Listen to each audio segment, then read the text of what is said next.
Hello student, good morning. Now chapter 9 Establishment of Company Rule in India. इस video में हम exercise A B C D और E करेंगे. तो सबसे पहले tick the correct option. Where is Fort William located? Fort William कहाँ पे है? तो फोर्ट विलियम कलकत्ता में है. The battle of Plassey was fought in the year. Plassey का युद्ध कब लड़ा गया? तो 1757 को लड़ा गया. Which ruler was killed in the fourth Anglo Mysore war? Fourth Anglo Mysore war में किस राजा की मृत्यु होती है? तो वो है Tipu Sultan. The first governor general of British India was Warren Hasting. In which battle Siraj ud Daulah was defeated by Robert Clive? Siraj ud Daulah को रॉबर्ट क्लाइवेल के द्वारा डिफीट किया गया, हराया गया. किस वार में? तो battle of Plassey. Fill in the blanks. यहाँ पे ब्लू कलर्स में लिखा हुआ है, वो आपका ब्लैंक पार्ट है. Arcot was the capital of Carnatic. British build small army units at presidency settlement. Dupleix was call back to France in disgrace. Diwani means the right to collect land revenue.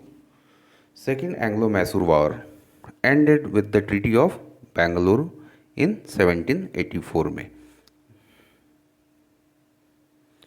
Then fill in the blanks. Lord Wellesley,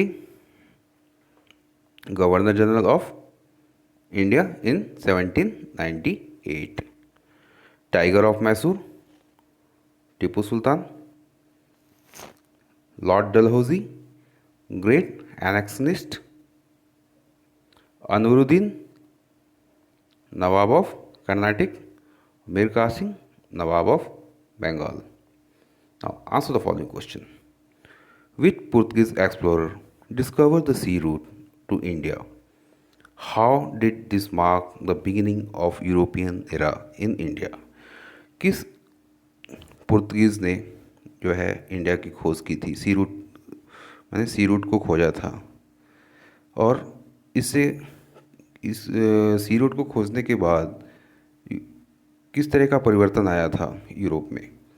तो Vasco D gamma discovered the sea route to India in 1490.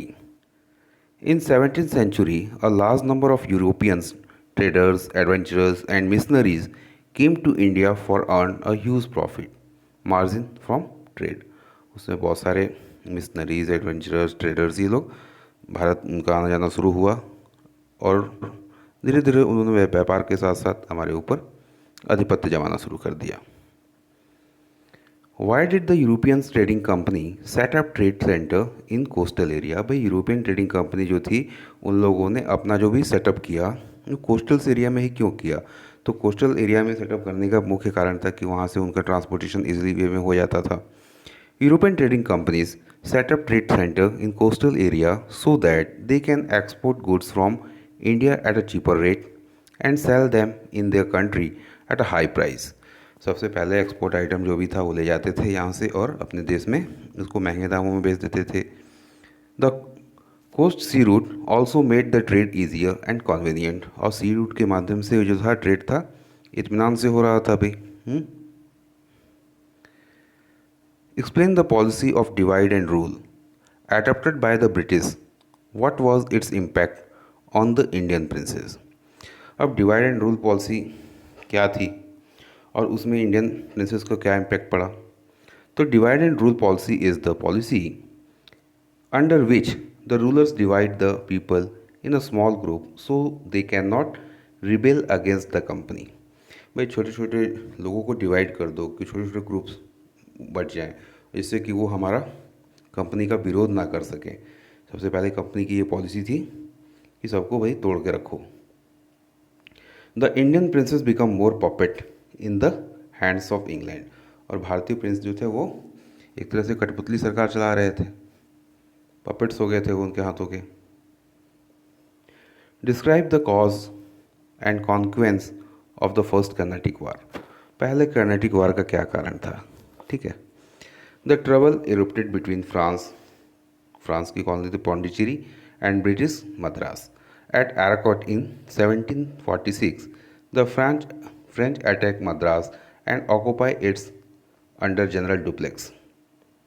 अब उन्होंने attack कर दिया मद्रास के ऊपर और किसके अंतर्गत हुआ, उस समय उनका जो गवर्नर जनरल था वो डुप्लेक्स था. Nawab Anwaruddin declare war against the French but nawab was defeated. अब नवाब ने फ्रेंच के विरुद्ध युद्ध छेड़ दिया लेकिन वो उसमें परास्त हो गया. The Australian successive war came to end in 1748. और दूसरी तरफ ऑस्ट्रेलियन सक्सेसिव वार जो था वो 1748 में ख़त्म हो गया. The power of France weekend in India also. और इसी के तहत फ्रांस का पावर जो है इंडिया में थोड़ा वीक हो गया. France was force to sign a treaty and handed over Madras back to England. और फ्रांस को अंततः संधि करनी पड़ी और मद्रास को इंग्लैंड को दोबारा वापस करना पड़ा. How did the assumptions of Deewani benefit the East India company. अब ये दीवानी जो था मैंने कि रेवेन्यू कलेक्ट करने का अधिकार था, उससे ईस्ट इंडिया कंपनी को क्या बेनिफिट हुआ. It gave a right to collect revenue from Bengal which include Bihar and Orissa also. अब इससे ये फ़ायदा हुआ कि बंगाल में तो मिला ही, इसके साथ साथ बिहार और उड़ीसा में भी उन्होंने लैंड रेवेन्यू का अधिकार प्राप्त कर लिया. मतलब क्या कि शासन चलाए राजा और पैसा वसूले कंपनी. अब लोगों को जब अकाल पड़ा तो उस समय राजा के पास पैसा नहीं कि अपने लोगों की सेवा कर सके, अपने लोगों को मदद कर सके. और क्यों, सारा टैक्स तो कंपनी वसूल कर रही थी. Answer the following question. E part. How did the East India Company become an imperial power in India. अब ईस्ट इंडिया कंपनी जो थी एक व्यापार करने के लिए आई थी, व्यापारिक कंपनी थी. किस तरह से वो एक मुख्य शक्ति बन गई. The East India Company become an imperial power to protect its trading interest from other European traders. It began as a trading company, took over political control and become rule to entire India. धीरे धीरे उसने पूरे India में अपना rule स्थापित कर लिया, political control में ले लिया. So it came into conflict with other foreign traders and built up its own military and administrative department gradually in India. धीरे धीरे उन्होंने भाई अपने फोर्ट की रक्षा करने के लिए, अपने किला की रक्षा करने के लिए उन लोगों ने क्या किया कि हम भाई थोड़ी बहुत आर्मी रख रहे हैं जो कि हमारी रक्षा करेगी. और धीरे धीरे उसको बढ़ाते बढ़ाते उन लोगों ने ऐसा कर लिया कि एक दिन वो हमारे यहाँ शासक बन गए. What is mean by dual government. Dual government का क्या मतलब है. How did its led to public suffering. The government which function at two level is known as dual government. The company took the right to control army, judiciary and revenue. On the other hand, Nawab looked after the administration and need of people. अब यहाँ क्या हो रहा है, army, judiciary और revenue company के पास है. नवाब क्या कर रहा है, सिर्फ शासन चला रहा है. अरे शासन चलाने के लिए पैसे की भी तो आवश्यकता है, अपने लोगों की आवश्यकताओं की पूर्ति करने के लिए भी तो पैसे की आवश्यकता है. लेकिन रेवेन्यू कलेक्ट कौन कर रहा है, तो कंपनी कर रहा है. It led to a public suffering during a great famine of Bengal in 1770. इसी समय बंगाल में अकाल पड़ता है. The company did not help the people. Company लोगों की हेल्प नहीं करती है, सिर्फ टैक्स वसूलती है. The Nawab was helpless due to the lack of resources. और नवाब जो है असहाय हो जाता है, मेरे पास तो पैसे नहीं है तो कहाँ से मदद करूँ लोगों की. The Battle of Buxar was a turning point in India. Give arguments to support this statement. The Battle of Buxar was a turning point in India because this battle established British colonial rule in Bengal Presidency and further expansion of British control all over India. अब जो battle हुआ था बक्सर का, उसमें क्या हुआ कि भाई कंपनी की शक्तियाँ बढ़ गई, उसको और एक्सपेंशन बढ़ा कंपनी का पूरे भारत में. The East India Company gain the rule and diwani of Bengal, Bihar and Orissa. और ईस्ट इंडिया कंपनी को दीवानी मिल गई बंगाल, बिहार और उड़ीसा की. What was the importance of the battle of Plassey. Plassey के युद्ध के क्या इम्पोर्टेंस है. Battle of Plassey was fought between Sirajuddaulah and Robert Clive in 1757. ठीक है भाई, 1757 में इन दोनों के बीच, इसके बीच सिराजुद्दौला और रॉबर्ट क्लाइव के बीच। The battle of Plassey was important for British because by the battle of Plassey British earn the huge profit here. They place Mir Jafar in a place of the nawab. अब उन लोगों ने क्या किया भाई, मीर जाफ़र को प्लेस कर दिया नवाब की जगह पे। Which was their puppet ruler, वो उनका पपेट रूलर था, जैसे वो कहते थे वैसे वो करता था। They obtain huge sums of money for him and even did not have to take care of the population of the province.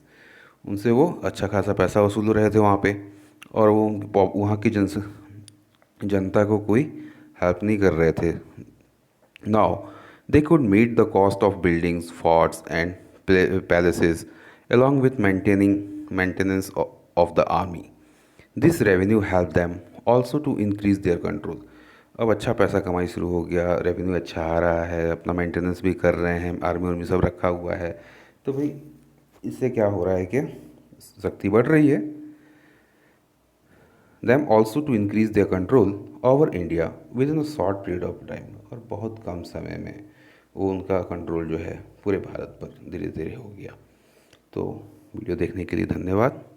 Channel को सब्सक्राइब करें, अपने दोस्तों को भी शेयर करें, जिससे भी उनका भी कॉन्फ्यूज़न दूर हो जाए और वो भी कर सकें। थैंक्स।